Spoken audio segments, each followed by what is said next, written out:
from my first impressions to actually getting on and riding it, it's so nimble, it's so fun, it sounds amazing. Alright, we're back for our second ride here, Meteor 350. So this I'm really excited about because this kind of fits people that come to watch my content. Oh, the controls are very forward. Very excited to be using this heel shifter here. It's taller than I was expecting as well. But the throttle here just feels so loose. It feels very light. There is a gear indicator, looks like. No tachometer. Analog gauge on the speed. Oh, this is like very loose. Alright, here we go.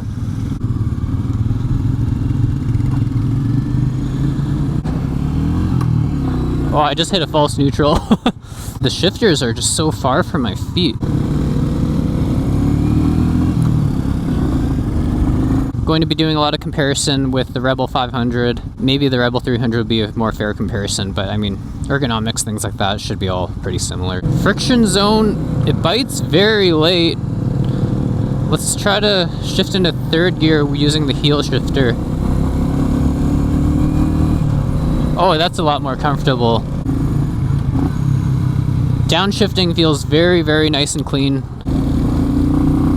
Oh yeah, there's not a ton of power, but with that being said, it's very satisfyingly smooth. Low speed maneuvers, yeah, it's pretty manageable. It is much more nimble than the Continental GT 650. It's an amazing sound for a 350.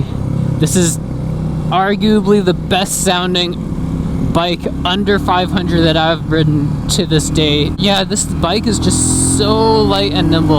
I'm giving it full throttle right now, and I think that's what riding a small cruiser style bike like this is all about. Now that I'm, actually up and running and my feet are off the ground, I'm really getting used to the ergonomics and the seating position. The right foot brake is fine, but something about reaching for that shifter on the left side it's so hard to get your foot under there. And at the same time, once I want to downshift and click down, it feels very far away. So the heel feels really nice. I am going to say that this is more nimble than my Rebel 500, surprisingly. I would have liked a little bit of a lower seat height.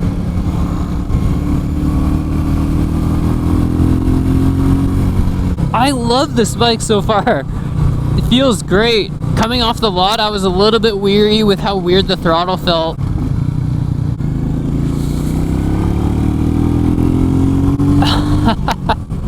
This thing's got some nice pep to it. Yeah, this thing can just... Oh, it's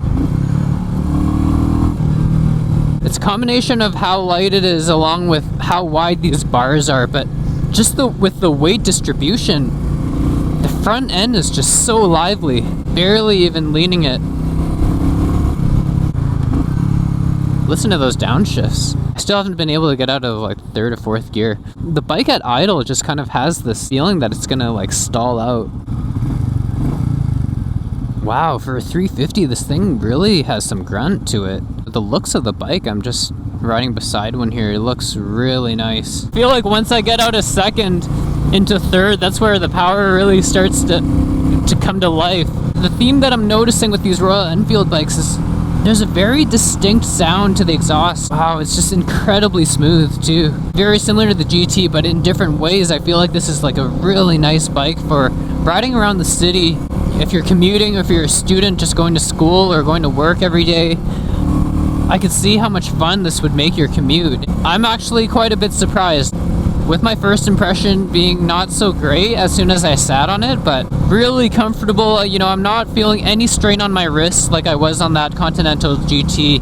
Very upright seating position. The seat itself feels very soft. Very simplistic front end here. The brakes are a little bit spongy. In terms of the rear, that's, I guess, okay for low-speed maneuvers. What is this button? Trip A, Trip B, let's see what else. Odometer. My wrist is kind of doing some weird... Yeah, this shifter, look how loose that is.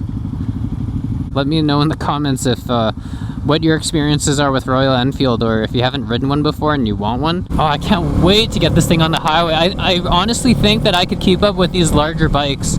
Let's get into some thoughts between this and the Honda Rebel. The Honda Rebel kind of has this more modern look to it.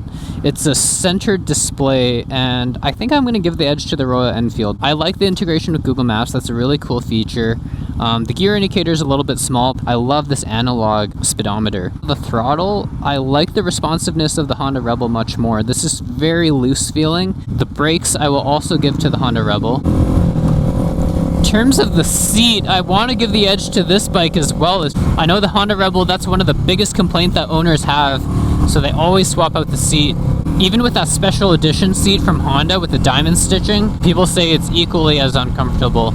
With the Rebel as well, you're getting a parallel twin that sounds very similar to entry-level sport bikes. But with this Meteor 350, it just sounds like a much larger bike than it is. It has this amazing low-end hum kind of roar to it. We'll see how it does on the highway.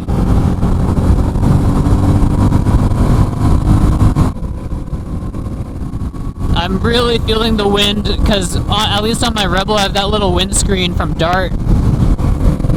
Surprisingly, hitting 100 kilometers an hour, this is so smooth. Legs are in front of me, 90-degree angle approximately. But oh, this bike will go. I'm really feeling the wind though, even in comparison to the Continental GT.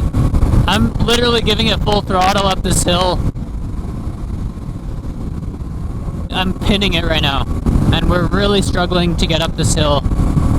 But it's still such a smooth ride. I'm not getting any weird vibrations. The mirrors, yes, they are shaking quite a bit.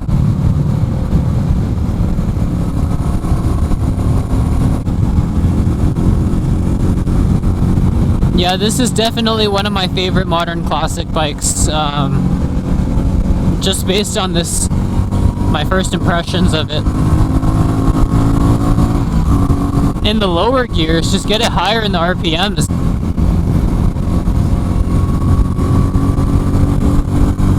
Almost pinning the bike to keep up with the larger bikes in front of me. Brakes are also very spongy. I don't have a ton of confidence in them. At least there is ABS. It really comes down to personal preference. If seat height is a priority, certainly go with the Honda Rebel. If doing a little bit more highway, you want slightly better performance on the highway, I would also go with the Honda Rebel. If you want that cool, classic, you know, certain aesthetic and vibe, this bike is just more relaxed and laid back and so smooth that I would give that edge to the Royal Enfield Meteor 350. Maintenance, I will have to wait for a couple of years to see. Obviously Royal Enfield in comparison to Honda, I don't have to get into that, but as we're wrapping up this ride, would I consider buying this bike? When I was riding the Continental GT 650, I said no. It is a very cool bike, but I would probably only want to rent it for like a 3 or a 5 day stretch. With the Meteor 350, however, I think I would buy this bike just because there's something about this tiny little 350cc engine. You don't get a ton of those here in North America. Most of the cruisers are like, you know, over 500cc. But as a little bike just to rip around on, I could see this being so much fun. One of the top contenders for best town bike, without a doubt. What would hold me back from purchasing this bike? Number one, reliability. I'll have to see what Meteor owners say about their bikes in the next couple of years, and maybe I'll pick one up on the used market. Other things, yeah, that gear shifter, the heel shifter would be more of just a nice to have, but I actually find it as an essential. Trying to get my toe under that lever, even with my small feet, is very difficult. In terms of downshifting, I have to reach very far to get there, and it's very clunky, so that's maybe an easy fix. with some aftermarket options. And then lastly, the seat height. It's a little bit higher than I was expecting for an entry-level bike. It sits more of like an entry-level sport bike, like think CBR 250 or CB 300R. Those type of bikes is where I feel this bike is seated. Taller riders, obviously that's not going to be a problem, but in terms of the ergonomics, like I really like the forward position. So I'm not feeling any cramping. The bars are perfect for me. And then lastly, the seat is just something that I'm going to continue to rave about. This bike surprised me. From my first impressions to actually getting on and riding it for a little bit, it's so nimble, it's so fun, it sounds amazing. I really like this bike. I give this bike 9 out of 10, and you don't have to be a beginner rider necessarily to enjoy this bike. Some people are going to say it's way underpowered for them, but for my uses, you know, I ride a Grom. I think Royal Enfield did a fantastic job, and they've officially entered the market where there's a lot of competitors. If they could work on the reliability and the support here, then I think they could really start competing with European bikes like the I don't know, the KTM Duke, the Rebel 300 if you're thinking cruisers only. I think this bike is still getting broken in because there's some weird smells coming out of it. I'm actually a little bit sad to be forced to get off this bike because yeah, it was definitely a ton of fun. Well guys, so there you have it. That's the Royal Enfield Meteor 350. Fantastic looking bike.